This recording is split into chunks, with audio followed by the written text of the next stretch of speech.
একই রাতে একই সময় একই কুয়াশা, এরাম খুবই কম ঘটে রে গোলাপ টগর। হ্যাঁ, তা বল খুয়াবে কি দেখেছিস? আমি বলি, দুজনের খুয়াবি যখন একজন বললেই হবে। দেখলাম আমি দোকানে বসে আছি, আব্বা এসে আমার দোকানের সরাটের উপরে বসলেন, বললেন কেমন আছিস বাপ? আমি বললাম যে আব্বা আপনি মানে আপনার মৃত্যুদিন ভুলে গিয়েছিলাম বলে আপনি কষ্ট পেয়ে আমাদের সামনে দেখা দিলেন। তিনি বললেন না রে বাপ, আমি দেখতে এলাম তোরা আমার দোকানের কিরাম বৃদ্ধি ঘটিয়েছিস।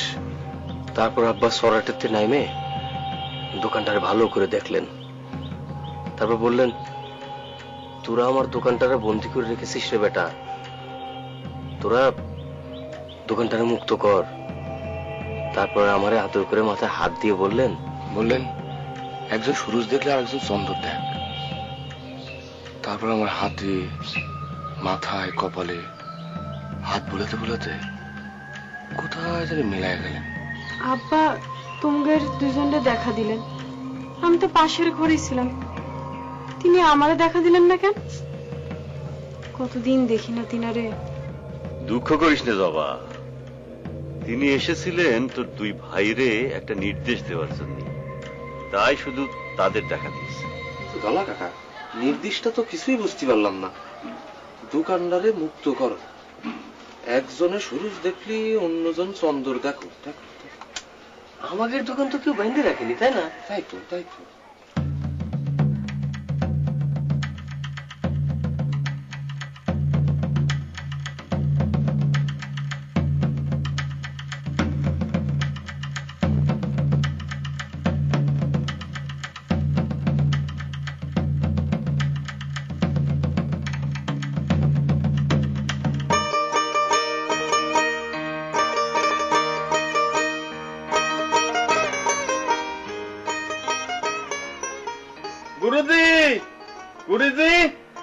গুরুজি, আমি তালিম নিতে চলে আইছি।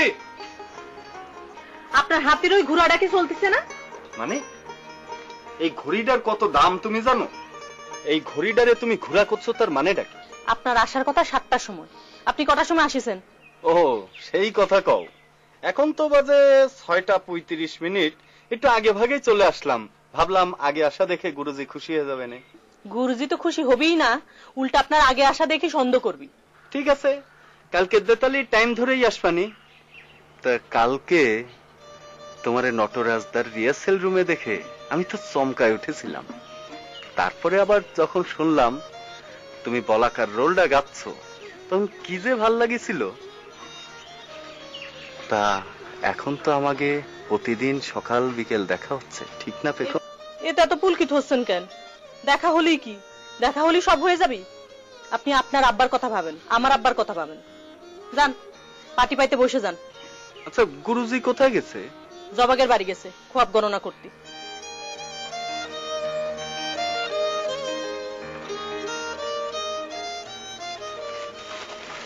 পাটিটা তো একটু নিজেও পাইতে দিতে পারতা।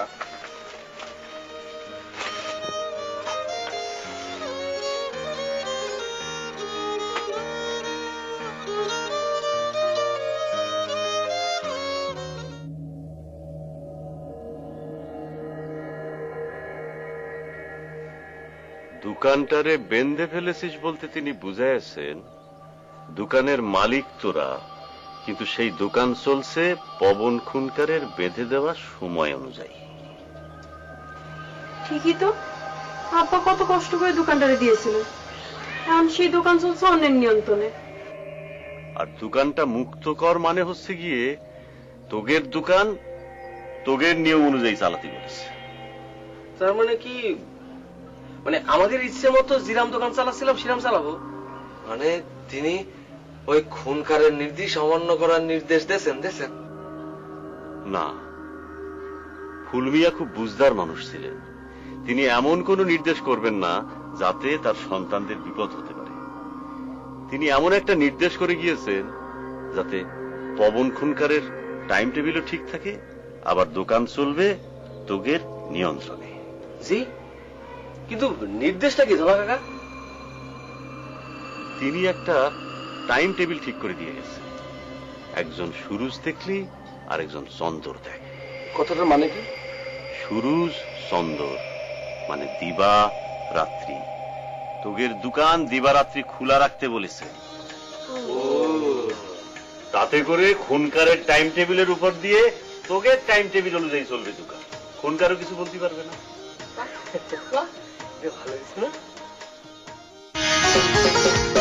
আপনারা বাই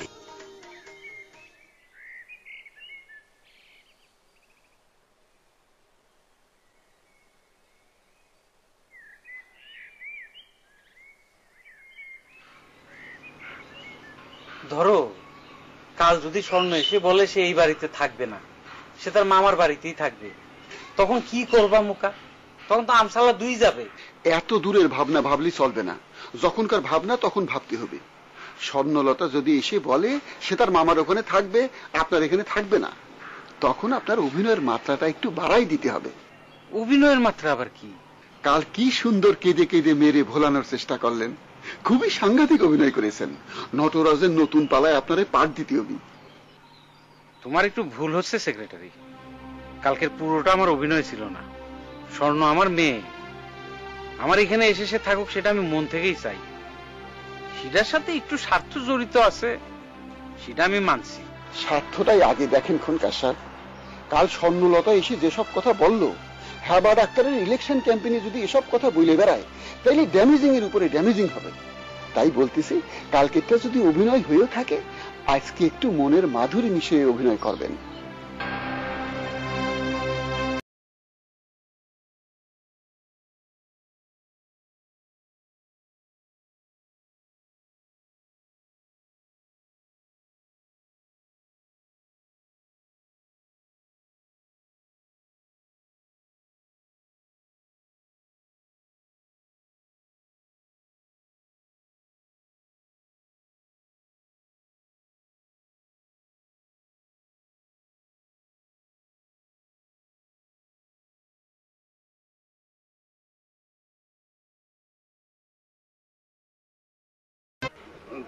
জি গুরুজি, তালিম প্রতিদিন শুরু হবে সকাল 7টায়, চলবে 2 ঘন্টা।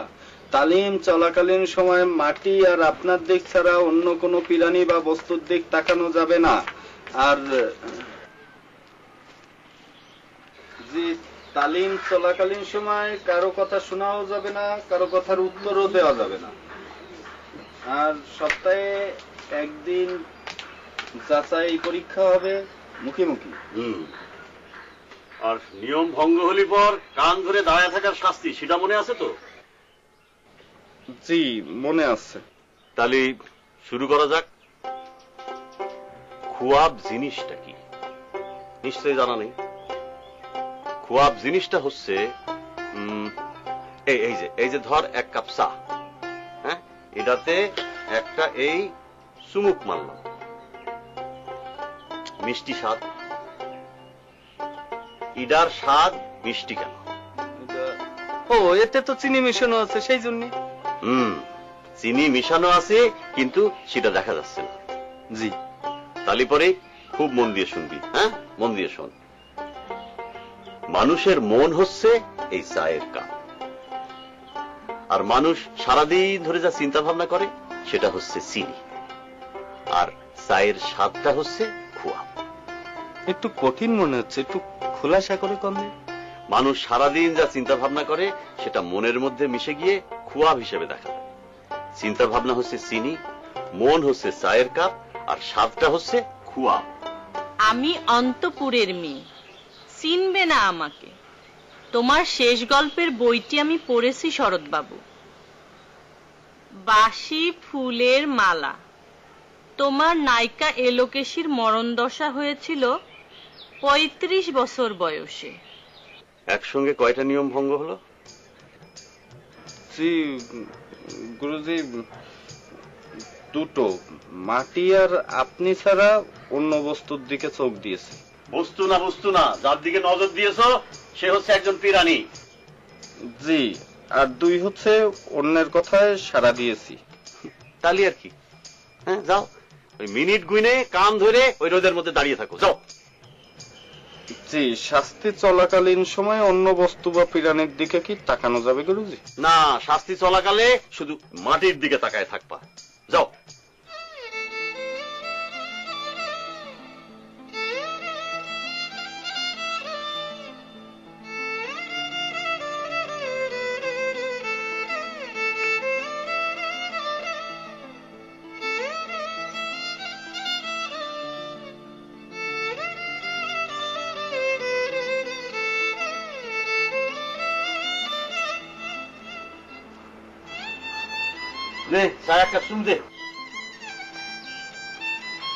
আমি অন্তপুরের মেয়ে, চিনবি না কেউ আমারে।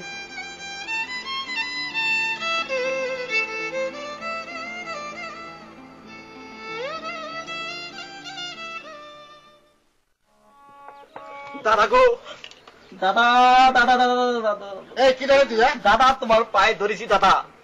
দাদা আমার একটা চান্স দিতে হবে দাদা, তোমার নয়া পালায় আমার একটা চান্স দিতে হবে দাদা। আরে কি কারণে পাঠ দিব সেটা বলবি তো। দাদা বিষয়টা হচ্ছে দাদা, আমাকে শিল্পী হতে হবে দাদা। দাদা একজন শিল্পী ছাড়া একজন শিল্পীর মন বোঝে না, একজন শিল্পীর সাথে একজন শিল্পীর মিক্সিং হয়। দাদা আমাকে শিল্পী হতে হবে দাদা। তোর কথা লাগা বাদ আমি কিছুই বুঝতেছি না। যা তুই যা, আমার এখন অনেক চিন্তা। আমার ময়ূর জানে খুঁজে বার করতে হবে, আমার মাথার মধ্যে এমন ভোগ করতেছে। সকরি যখন এসেছে একবার চান্স দিয়েই দেখো না দাদা। ঠিক আছে দাঁড়া, সোজা দাঁড়া। হ্যাঁ দাঁড়ায়, এবার তোর বৌদির দিকে বৃষ্টি করে তাকায় হাইসে, তারপরে বল জিনিসপত্রের দাম প্রতি ঘন্টায় 2 টাকা করে বাড়ছে, তাহলে 2 দিনই কত বাড়লো হিসাব করে।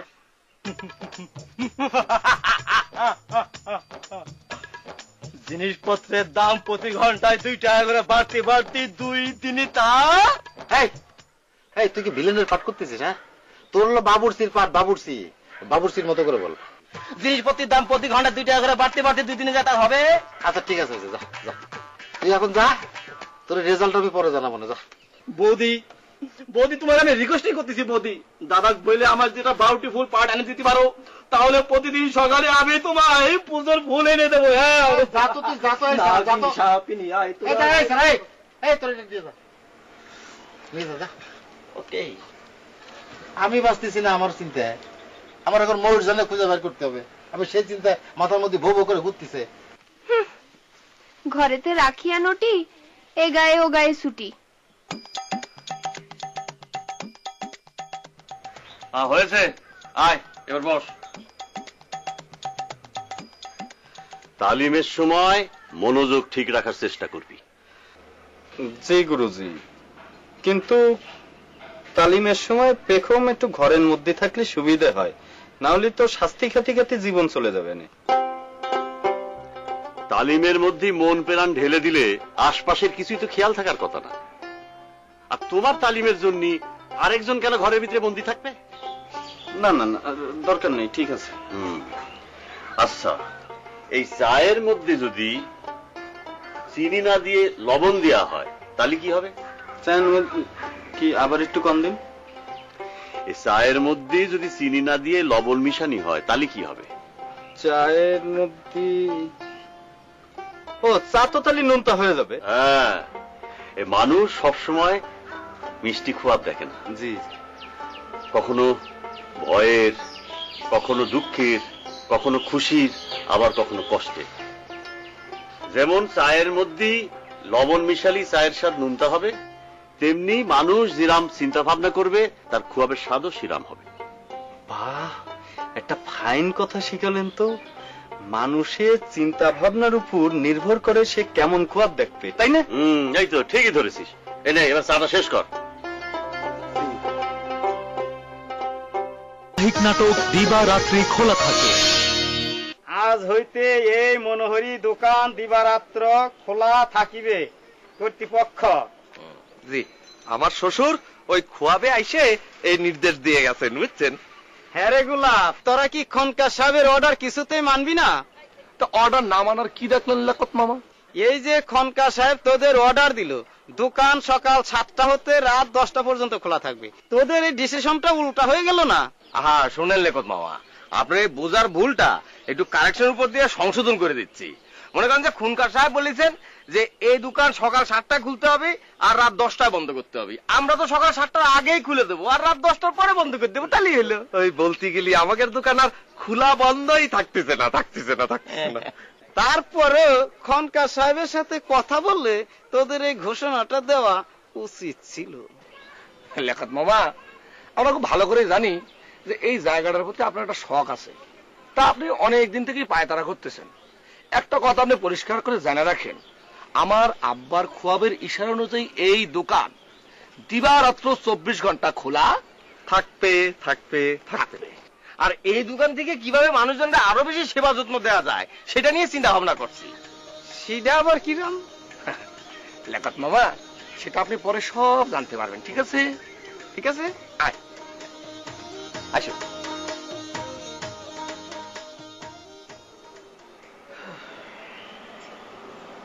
সে মনে হয় আর আসবে না মুখা। দেখো না কত বেলা হয়ে গেল।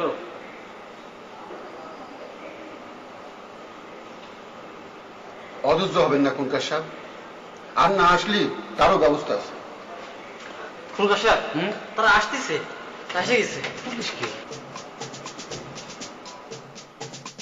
কি ব্যাপার, আজ দুজনে একসঙ্গে ভিতরে যাচ্ছেন কেন, কোনো সমস্যা আছে?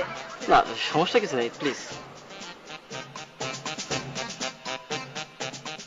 আসেন আম্মা, আসেন। আমার শরীর ভালো? ভালো। রুশনের সাথে তো আপনার পরিচয় নাই। আমি তিনার সম্পর্কে শুনেছি আপনার কাছে গানের শিক্ষা নেই, ইয়াতিম নেই। আমার বসেন আম্মা, আপনিও বসেন।